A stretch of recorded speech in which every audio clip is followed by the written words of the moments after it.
disinformation. But yeah, I mean, there's a strategy. The reason the border is the way that it is well, there's a strategy. I don't know who's playing the strategy for sure, but the cloward piven strategy, I'm sure you've heard of that. Somebody's got to have talked to you about the cloward piven. Can you explain it? Yeah, it's pretty simple. The idea is that you take advantage of a system in the way that it's set up so that you overwhelm it. In particular, in this case, you're going to overwhelm social services. You're going to overwhelm, border enforcement. You're going to overwhelm whatever they're doing in the cities. It's like tens of thousands of dollars per taxpayer or whatever per year going to dealing with what they're calling the migrant crisis. So you try to overwhelm the system in order to basically collapse it so that you can create a crisis, and the crisis creates the excuse to bring in new policies. Oh, well, maybe what we need is, what do they call it, E-Verify or something? So we need a digital system where we can track who everybody is, but then they get their digital system, and then you're off to the races. But yeah, this is an old strategy, well documented. Who do you think is implementing this strategy, and what are the conversations, do you think? Well, it's not possible to deny that the Biden administration is implementing it because, look, they tried to fight Texas on securing its own border to protect its own citizens. That blew up, what was it, end of January? Is that when it all blew up? Very recently, yeah. Yeah, it was pretty recent. And so certainly they are.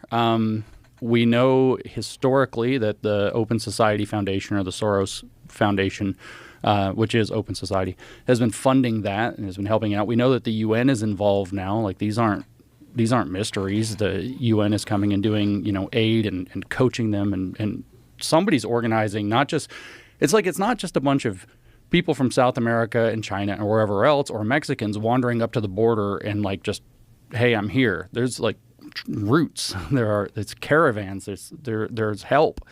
It's coordinated with a lot of money behind it. And we know that those organizations, for the United Nations particularly, is helping this.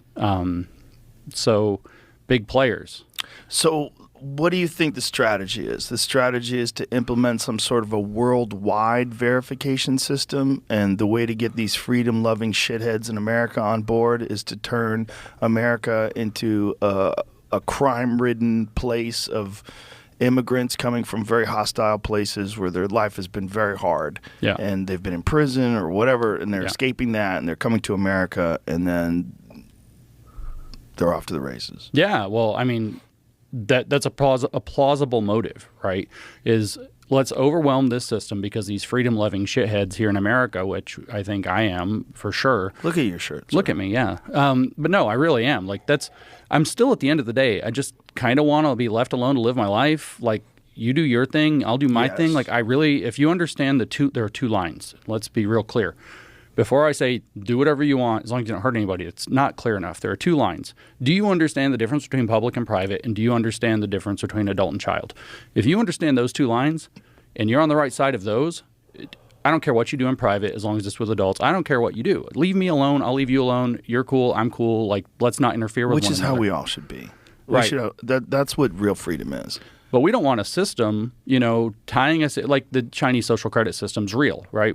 This isn't some conspiracy out in the world. Whether or not it's coming to the United States is a question. Whether Americans would want it is a question, but it's in China. It's real in China. It's been there for a decade. I've been to China. I've experienced, life there. And the fact of the matter is that that worldwide verification system would set something like that up. You can also overwhelm the U.S. system so that all of a sudden, it has to start taking some kind of an emergency measure to deal with whatever problems. We can talk about the crisis here in the United States, but holy crap, look at what's going on in the U.K. I was over there right at the end of October. So on October 7th, we all know what happened in Israel. And then all these huge protests broke out, pro-Palestine. So I had some places to go. I don't really give a shit about my surroundings all that much. I'm going to do what I want to do as long as I'm not causing problems. So I'm walking against the grain up this, whatever they said, 150,000 or something like that, people waving the Palestinian flag, walking down the street the other way on their march in London because I had to get where I was going. London's in trouble, right? The UK is in trouble. When we start talking about this overwhelming the system, we're looking at these kind of, much more generous social democracies. Sweden, Germany's hosed. Their economy's possibly in free fall. The UK, and at that point, what does the solution look like, right? How could they fix that problem now? Belgium's a big one. I was riding with this guy. I went to spoke at the EU Parliament this time last year. So I'm riding with this dude, and it turns out he's like the European James Bond. He's like driving me from the airport, and he's like, "Oh yeah, we've got to deal with this problem. I do all the security stuff or whatever." And he's talking to me about how you can get arrested if one of them starts a fight with you and you do anything about it. It's racism, and you'll end up hauled before a tribunal. And it's happened to him. And it's like, we've got to start figuring out a way to get him out. But it's like, how do you get him out? And I don't mean everybody. I mean the people who are causing criminal problems, the people who aren't trying to follow Belgian law or UK law or whatever else.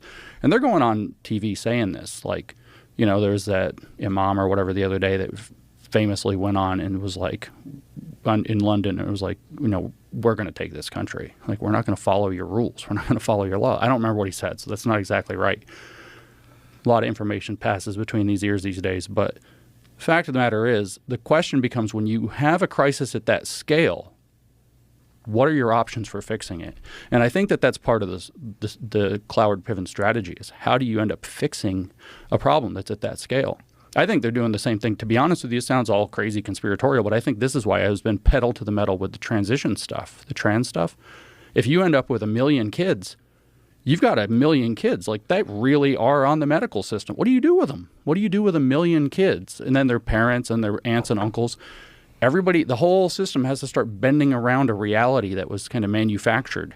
And you can get some major changes. But it seems like this, if you want to go full tinfoil hat, there has to be a plan. So that means there has to be conversations. There has to be a bunch of people that agree to this. Like, who are those people, and how do those conversations take place?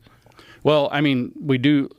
Who are the people? Well, again, I just point back. The Biden administration has to have had conversations. They petitioned the Supreme Court to stop Texas from enforcing its border.